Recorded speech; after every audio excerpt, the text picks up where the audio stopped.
Assalamualaikum, Pak. Salam, masuk. Wadik. Iya, Pak. Dan silakan duduk. Baik, Ibu. Terima kasih banyak udah hadir di sini. Mungkin jauh-jauh juga. Sebelumnya saya perkenalkan diri dulu. Jadi saya Hendra Kusnadi.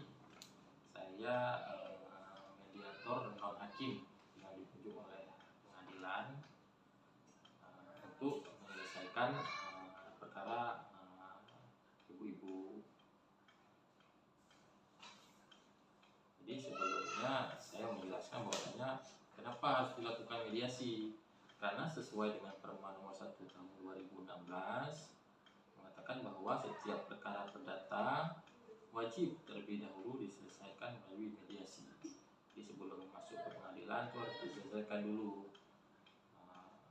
untuk mencari solusinya.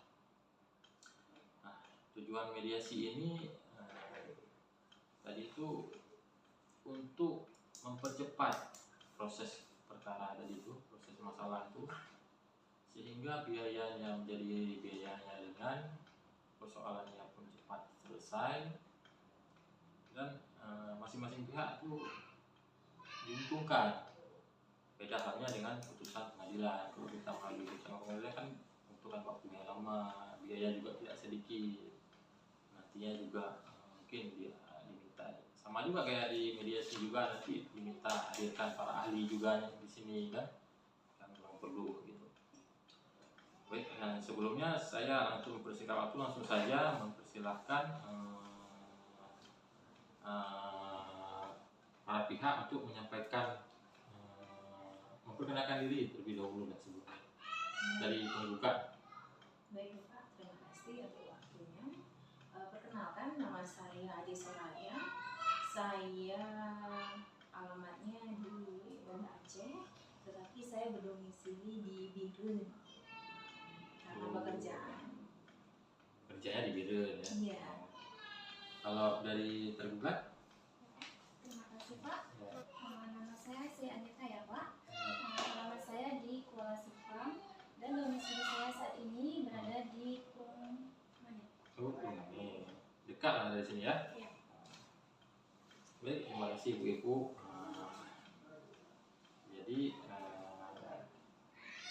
saya ini mediator ya yang bersifat netral ya, jadi tidak memihak dari ibu-ibu, nggak memihak dari satu pihak gitu lah. Jadi dan juga saya sebagai fasilitator, saya memfasilitasi agar persoalan ibu ini sama-sama mencapai kesepakatan. Nah,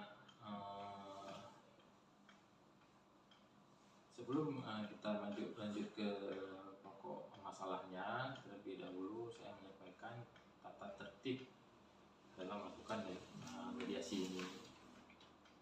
Nah, jadi ada beberapa yang harus kita sepakati terlebih dahulu. Coba saya bacakan ya. Jadi para pihak wajib hadir tepat waktu pada jadwal yang telah disepakati. Kemudian para pihak yang tidak dapat hadir wajib memberitahu kepada mediator terlebih dahulu, paling lambat 1 hari sebelum hari pelaksanaan. Kemudian para pihak wajib menjaga sopan santun, dilarang menggunakan kata-kata kasar, ancaman atau tindakan yang menimbulkan tekanan atau semacam intimidasi gitu kan. Dan mediator juga di sini dapat menghentikan proses mediasi apabila salah satu pihak tidak memiliki etikat baik atau tidak kooperatif, melanggar tata tertib. Selanjutnya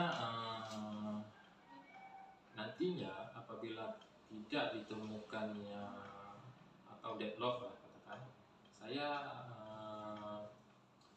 itu akan membuat kaukus.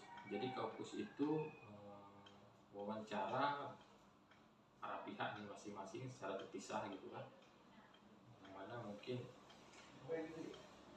untuk menggali permasalahan ini sehingga proses mediasi ini bisa kita lakukan.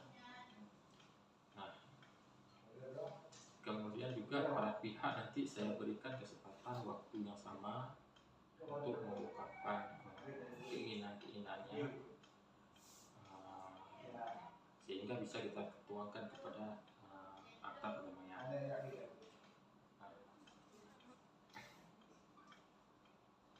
Kita bisa langsung saja ke pihak penggugat untuk menceritakan di mana permasalahannya. Baik, terima kasih Bapak mediator.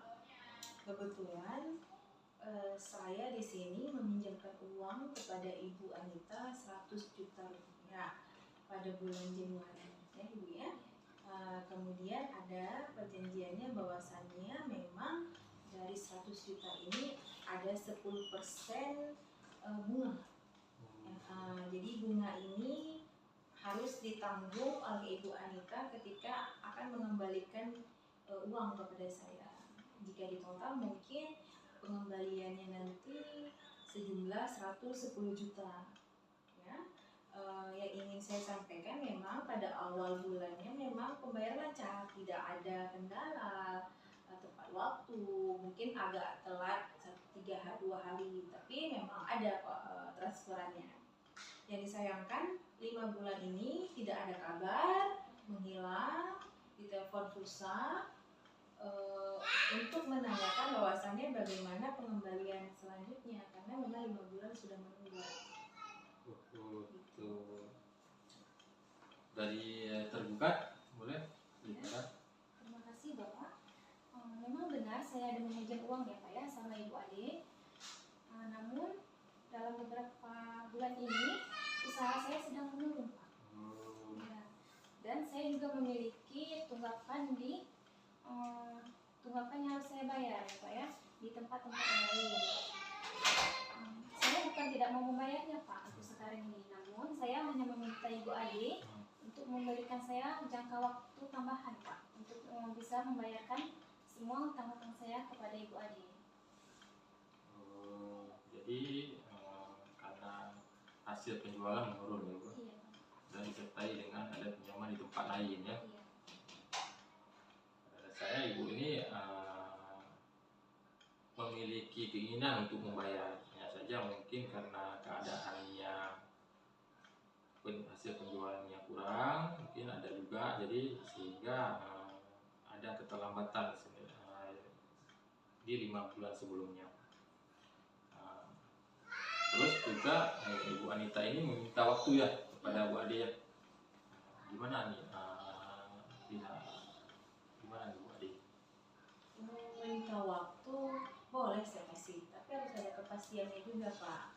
Jangan meminta waktu tapi memakan waktu bertahun-tahun nanti lamanya, karena kesepakatan awal kan tidak begitu lama ya, dengan nominal juga tidak begitu besar 110 juta.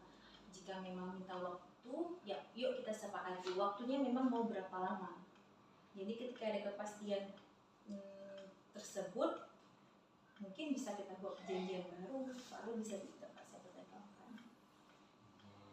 Jadi intinya bersedia Bu Ade ya? Kalau asal ada kepastian waktu. Asal pasti ya? Iya. Gimana nih Bu Anita? Bu Ade ini sebenarnya bersedia, tapi butuh kepastian nih. Berapa lama, kemudian per bulannya berapa gitu. Ya, Pak, jadi gini ya Bu Ade, saya sanggup melunasi semua hutang saya kepada Ibu itu dalam jangka waktu 1 tahun 6 bulan Ibu, untuk bisa melunaskan itu semua. 1 tahun 6 bulan ya. Ya.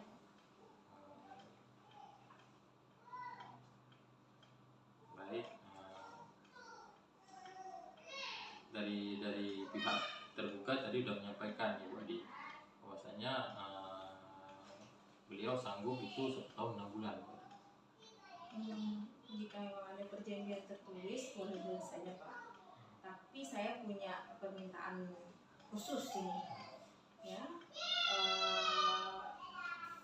Jika boleh ada pembayaran pertama sebagai bukti itikat baik terjadinya proses damai inilah. harus ada penyetoran lah untuk saya di awal sebelum kita melanjutkan 1 tahun 6 bulan ini.